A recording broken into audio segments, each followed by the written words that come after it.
Part 1. The Birth of the Universe and the Rise of the Titans. Introductine. Narrator.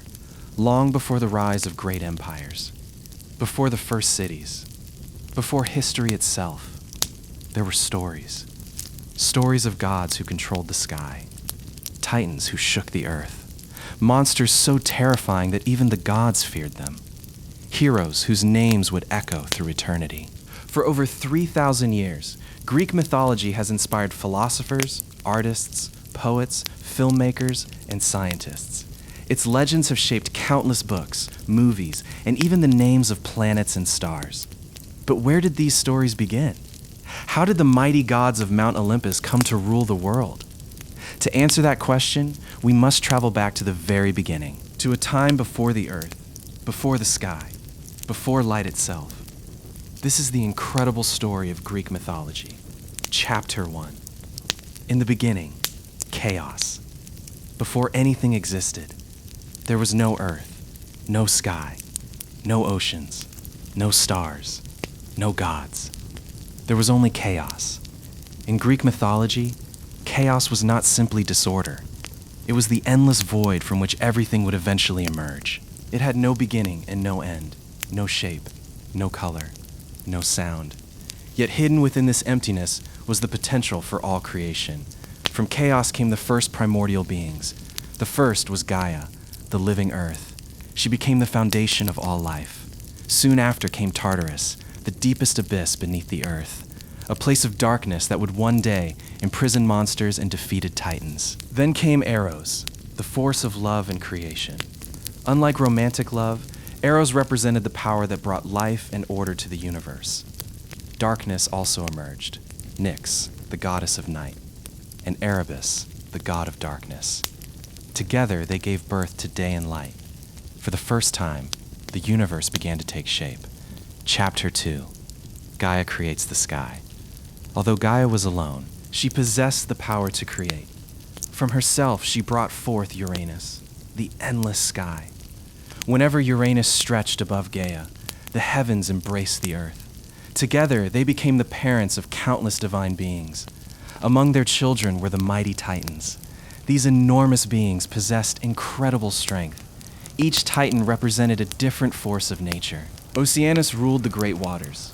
Hyperion became associated with heavenly light. Cuas represented intelligence. Crius symbolized the constellations. Iapetus became the ancestor of many legendary figures. The youngest Titan was Cronus. His destiny would forever change the universe. Gaia and Uranus also produced the Cyclopes. Unlike later stories that describe only one-eyed monsters, these first Cyclopes were master blacksmiths. They possessed immense strength and unmatched skill. Another group of children soon followed, the Hecaton chairs. Gigantic beings with 100 hands and 50 heads. They were so powerful that even Uranus feared them. Chapter 3. The cruelty of Uranus. Instead of loving his children, Uranus feared them.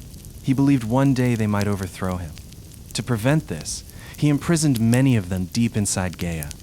The earth itself became their prison. Gaia suffered terrible pain. Unable to endure any longer, she decided to fight back. She forged a mighty sickle from the strongest metal. Then she gathered her Titan children. Only one had the courage to help. Cronus, the youngest Titan, the most ambitious, the most fearless. Gaia handed him the sickle. She instructed him to wait. When Uranus descended from the heavens, Cronus attacked. With one swift strike, he defeated his own father. The rule of Uranus ended.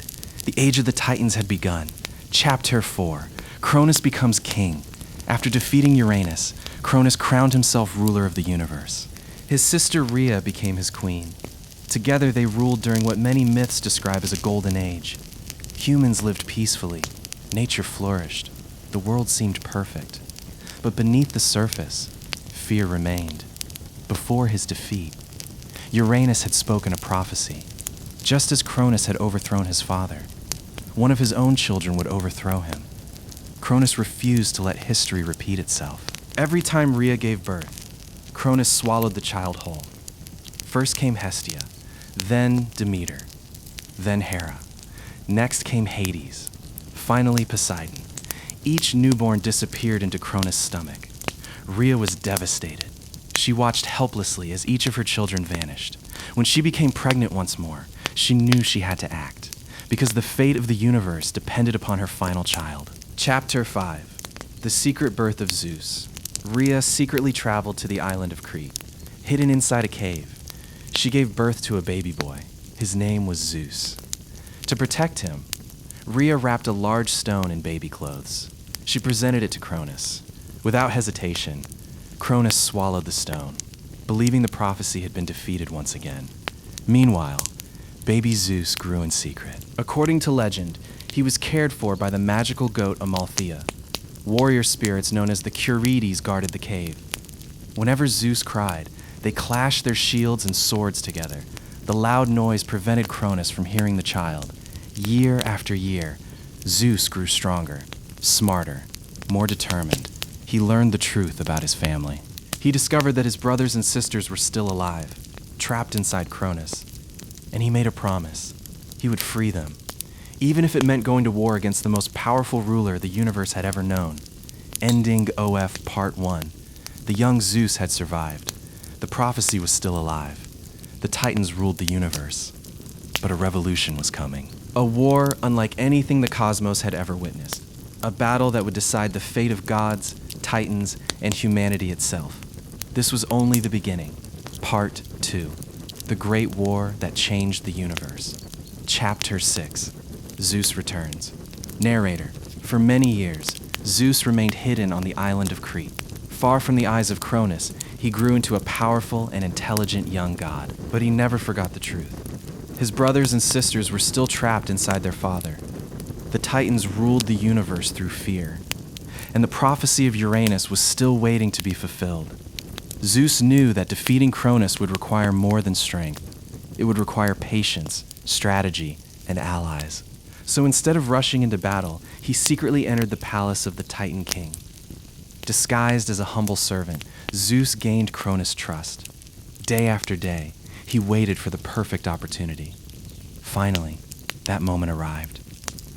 With the help of the wise goddess Medusa, Zeus prepared a powerful potion.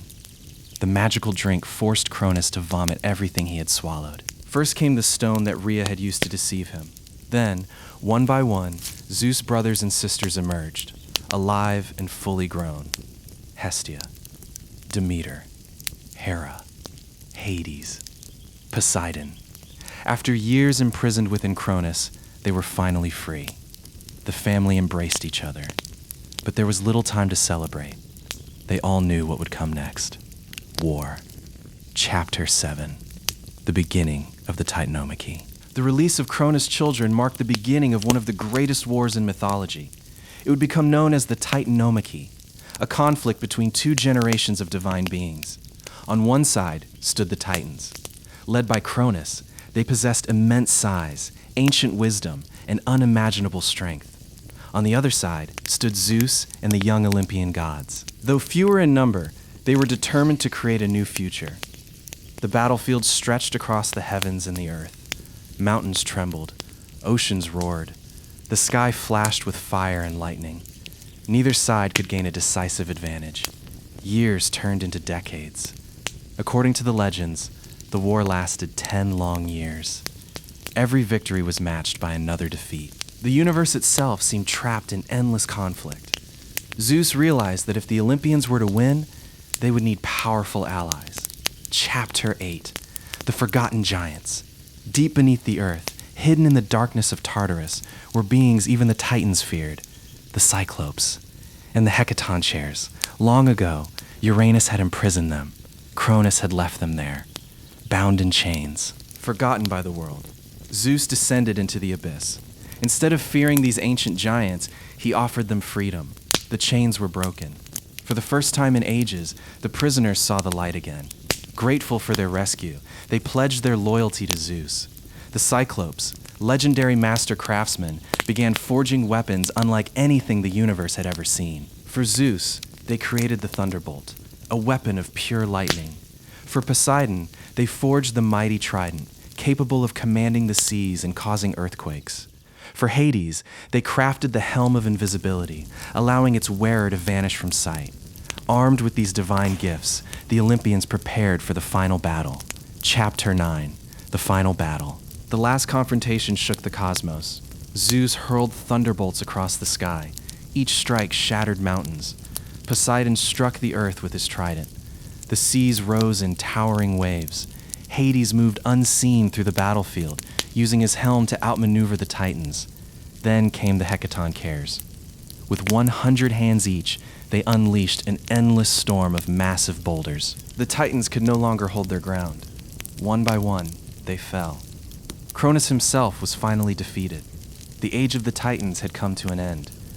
Chapter 10, the birth of Olympus. With victory secured, Zeus and his siblings became the new rulers of the universe.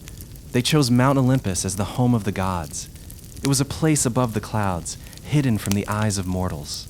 From there, the Olympian gods watched over the world. But one important decision remained. Who would rule which realm? The three brothers drew lots. Zeus became ruler of the sky and king of the gods.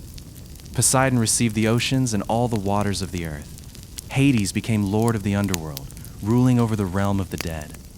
The earth itself would be shared among them. A new era had begun, the reign of the Olympian gods. Yet peace would not last forever, for ancient monsters still lurked in the shadows, and soon the gods would face enemies even more terrifying than the Titans. Part 3. The 12 Olympians, Prometheus, and Pandora. Chapter 11. The 12 Olympian Gods. Narrator? With the Titans defeated and the universe finally at peace, a new generation of gods took their place on the magnificent summit of Mount Olympus. High above the clouds, hidden from mortal eyes, stood a palace unlike anything on earth. Its halls shimmered with gold. Its columns seemed carved from light itself. Here, the Olympian gods gathered to guide the fate of the world. At their head sat Zeus, the king of the gods. Armed with his thunderbolt, Zeus ruled the sky and upheld justice. Every oath, every storm, and every major decision among the gods ultimately came before him. Beside him was Hera, the queen of the gods. She watched over marriage, family, and childbirth. Although wise and regal, Hera was also known for her fierce jealousy, especially when Zeus's many affairs threatened the dignity of Olympus. Poseidon ruled the seas. With a single strike of his trident, he could calm the waves or unleash devastating earthquakes. Sailors prayed to him before every voyage, hoping for safe passage across dangerous waters. Far below the earth, Hades governed the underworld. Though often misunderstood as evil, Hades was primarily a just ruler who maintained the balance between life and death. Every soul eventually entered his realm. Demeter, goddess of agriculture, ensured that crops grew and civilizations flourished. Without her blessings, famine could spread across entire kingdoms. Athena emerged as the goddess of wisdom, strategy, and skilled craftsmanship. She became the protector of heroes, scholars, and great cities. Apollo represented sunlight, music, poetry, medicine, and prophecy. His temples became centers of learning and spiritual guidance. Artemis, Apollo's twin sister, watched over the wilderness, wild animals, and the moon. Hunters respected her, while forests were considered sacred under her protection. Ares embodied the brutal side of war. Unlike Athena, who valued strategy and discipline, Ares represented raw violence and chaos on the battlefield. Aphrodite, born from the sea, became the goddess of love and beauty. Her influence reached both gods and mortals alike, often changing the course of history through passion and desire. Hermes served as the swift messenger of Olympus. He guided travelers, protected merchants, and even escorted souls to the underworld. Finally came Hephaestus, the divine blacksmith. Though physically imperfect, his brilliance surpassed every craftsman alive. Within his volcanic forge, he created legendary weapons, armor, and magnificent works of art. Together, these 12 Olympians formed one of the most influential groups of deities in human history. Chapter 12. Prometheus and the Creation of Humanity. While the Olympian gods shaped the heavens, one titan focused on a different creation. His name was Prometheus. Unlike many titans, Prometheus admired humanity. According to one famous tradition, he molded the first humans from clay, carefully shaping them in the image of the gods. The goddess Athena then breathed life into these figures. Humanity had been born. Prometheus watched as humans struggled to survive. They feared the darkness. They shivered in the cold. They lacked the knowledge needed to build civilizations. The gods possessed one gift that could change everything: fire. But Zeus forbade humans from having it. He believed they were not ready for such power. Prometheus disagreed. Secretly, he climbed to Olympus. He stole a spark of divine fire. Hiding it inside a hollow fennel stalk, he carried the flame back to Earth. With fire, humanity learned to cook, forge metal, create tools, and build thriving communities. It marked the beginning of civilization. Chapter 13. Zeus's punishment. Zeus soon discovered what Prometheus had done. His anger shook the heavens. To punish the rebellious Titan, Zeus ordered that Prometheus be chained to a lonely mountain.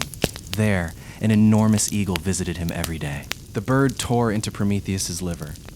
Because he was immortal, the wound healed each night. The torment began again every morning.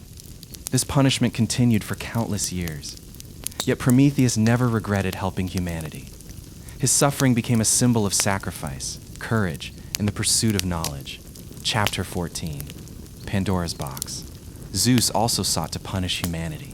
He ordered Hephaestus to create the first woman. Her name was Pandora. Each god gave her a special gift: beauty, charm, music, curiosity. Finally, Zeus presented Pandora with a sealed jar and gave her one simple instruction: never open it. For a time, Pandora obeyed, but her curiosity grew stronger each day. Eventually, she lifted the lid. At once, countless miseries escaped into the world: disease, greed, war, sorrow, pain, fear. These evils spread across humanity in every direction. Terrified, Pandora quickly closed the jar. Inside, only one thing remained: hope. According to the myth, even in humanity's darkest moments, hope never completely disappears. Part 4. Monsters, Heroes, and the Greatest Battles. Chapter 15. Typhon, the Father of Monsters. Narrator. Although the Titans had been defeated, peace did not last. Deep within the dark depths of Tartarus, a new terror was preparing to rise. His name was Typhon. Many ancient Greeks believed Typhon was the most powerful monster ever born. He was so enormous that his head brushed the stars. From his shoulders stretched hundreds of dragon heads. Each head could roar with a different, terrifying sound. Some sounded like wild animals, others like thunder. Some spoke in strange voices that even the gods could not understand. His eyes burned like fire. His wings covered the sky. When Typhon moved, mountains shook and volcanoes erupted. Beside him stood Echidna, a half-woman, half-serpent creature known as the Mother of Monsters. Together they became the parents of many of the greatest beasts in Greek mythology. Among their children were Cerberus, the Hydra, Chimera, and the Sphinx. When Zeus learned that Typhon was marching toward Olympus, he gathered the Olympian gods. The fate of the universe would once again be decided in battle. Chapter 16. Zeus versus Typhon. The clash between Zeus and Typhon was unlike anything the world had ever seen. Lightning split the heavens. The seas crashed violently against the land. Typhon hurled entire mountains through the air. Zeus answered with thunderbolts powerful enough to shatter the sky. For a moment, it seemed the monster might actually defeat the king of the gods. Some legends even claim Typhon managed to wound Zeus before the other gods helped him recover. The final battle pushed both opponents to their limits. At last, Zeus unleashed a storm of divine lightning. Typhon fell. The defeated monster was imprisoned beneath Mount Etna in Sicily. According to ancient legend, every eruption of the volcano was caused by Typhon struggling beneath the mountain. Even today, the image of Typhon remains one of the greatest symbols of unstoppable chaos in Greek mythology. Chapter 17. The Gorgon Medusa. Among all the monsters of Greek mythology, none is more famous than Medusa. Her face has appeared in books, films, paintings, and sculptures for centuries. Yet her story is far more tragic than many people realize. According to one tradition, Medusa was once a beautiful young woman. She served in the temple of Athena. Her beauty was admired throughout Greece. But after a terrible event inside Athena's sacred temple, Medusa's life changed forever. Athena transformed her into a gorgon. Her beautiful hair became a nest of living snakes. Her eyes gained a terrifying power. Anyone who looked directly into them turned instantly to stone. People who once admired her now feared her. Forced into isolation, Medusa lived on a distant island where few dared to travel. Over time, her name became a symbol of terror. Yet some versions of the myth portray her not simply as a monster, but as a tragic victim whose fate was shaped by forces beyond her control. Chapter 18: Perseus and the Impossible Quest. One day, a young hero named Perseus received an impossible mission. He was ordered to bring back the head of Medusa. Many believed it could not be done. Looking directly at Medusa meant certain death. Fortunately, the gods chose to help him. Athena gave Perseus a polished shield that reflected like a mirror. Hermes provided a sharp, curved sword. Other divine gifts included winged sandals, a magical bag to carry Medusa's head, and the helm of invisibility. Using the shield's reflection, Perseus avoided looking directly at Medusa. As she slept, he carefully approached. With a single strike, he severed her head. Even after her death, Medusa's gaze retained its deadly power. Perseus placed the head inside the magical bag and escaped before the other Gorgons could catch him. His victory became one of the greatest achievements in Greek mythology. Chapter 19: Pegasus is born. As Medusa fell, something miraculous happened. From her body emerged two extraordinary beings. One was the warrior Chrysaor. The other was Pegasus, the magnificent winged horse. Pegasus soared into the sky with unmatched speed and grace. He later became one of the most beloved mythical creatures in Greek legend. Poets described him as a symbol of freedom, inspiration, and divine power. Even today, Pegasus remains one of the most recognizable creatures from ancient mythology. Chapter 20: The Beginning of a Heroic Age. The defeat of Medusa marked the beginning of a new chapter in Greek mythology. The age of monsters had not ended, but a new generation of heroes had arrived. Perseus, Heracles, Theseus, Jason, Odysseus, Achilles. Each would face impossible challenges. Each would leave behind stories remembered for thousands of years. Their adventures would become some of the greatest legends ever told. And among them all, one hero would become the greatest of Greek mythology: Heracles. Part 5: Heroes, the Trojan War, and the Legacy of Greek Mythology. Chapter 21: Heracles, the greatest hero of Greece. Narrator: Among all the heroes of Greek mythology, one name stands above the rest. Heracles, known to the Romans as Hercules. He was the son of Zeus and the mortal woman Alcmene. From the day he was born, Hera hated him because he was one of Zeus's children. She tried to destroy him more than once, but even as a baby, Heracles displayed incredible strength. One famous legend tells how Hera sent two deadly serpents into his cradle.